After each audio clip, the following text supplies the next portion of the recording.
अस्सलाम वालेकुम viewers, rich Pakistan का नया एपिसोड लिए मैं हूं आपका मेजबान अब्दुर्रहमान। आज डिस्कस करेंगे दो इंटरेस्टिंग न्यूज। पंजाब के बाद सिंध ने भी अपना हजारों एकड़ रकबा कॉर्पोरेट फार्मिंग के लिए देने की मंजूरी दी है।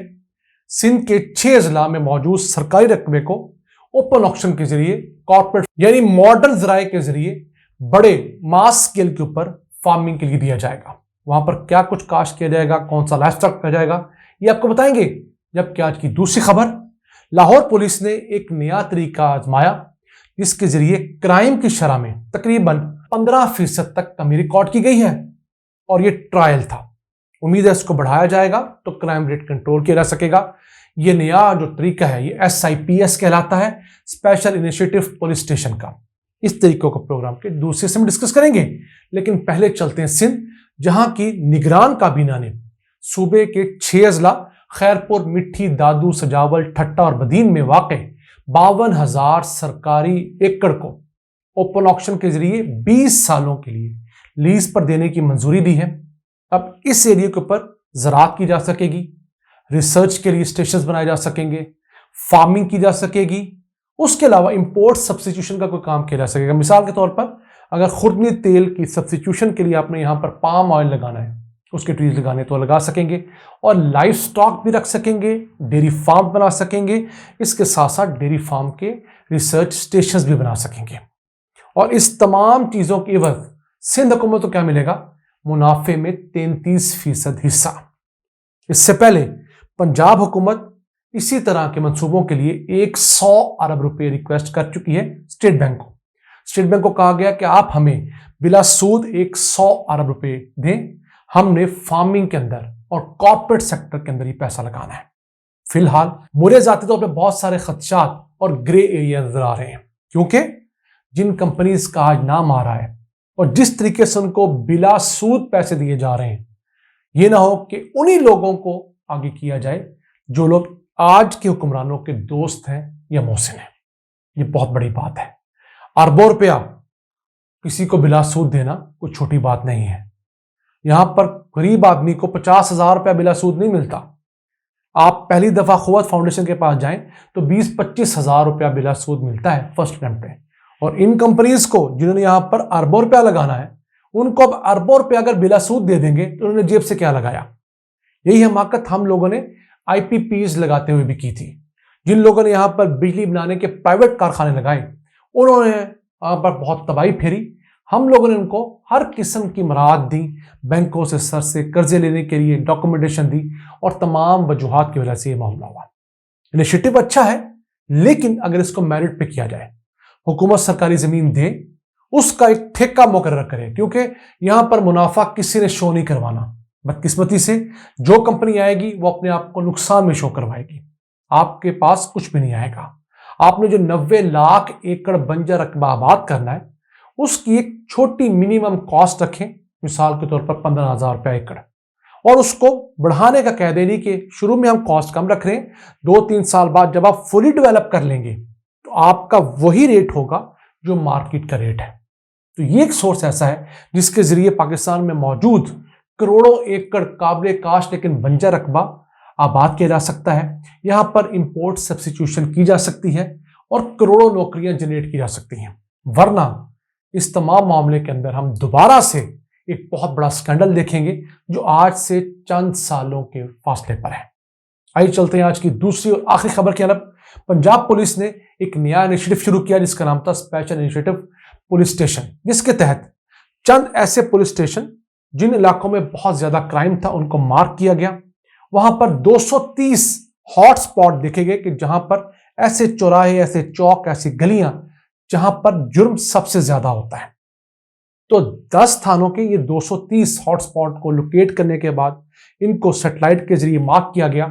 वहां पर सर्विलेंस बढ़ाई गई, डॉल्फिन फोर्स, बाकी तमाम पुलिस की फोर्सेस वहां रखी गई और एक चीज को इंश्योर करवाया गया कि जिस जुर्म की पैरवी के लिए या जिस जुर्म को रिस्पॉन्ड करने के लिए पुलिस टीम वहां जाएगी, मौके पर जाएगी, वहां से वीडियो कॉल के जरिए अपनी अवेलेबिलिटी इंश्योर करवाएगी।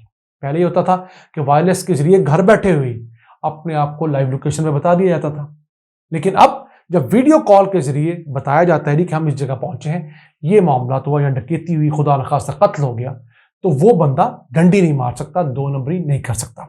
उसके बड़े अच्छे रिजल्ट्स आए हैं। तो गुज़िश्ता माह नवंबर के 3 हफ्तों का मुआवजा पिछले साल नवंबर के 3 हफ्तों से किया गया, तो सिर्फ कत्ल के मुकदमात में ही नहीं बल्कि डकैती के मुकदमात में भी सैकड़ों केसेस की कमी रिकॉर्ड की गई है।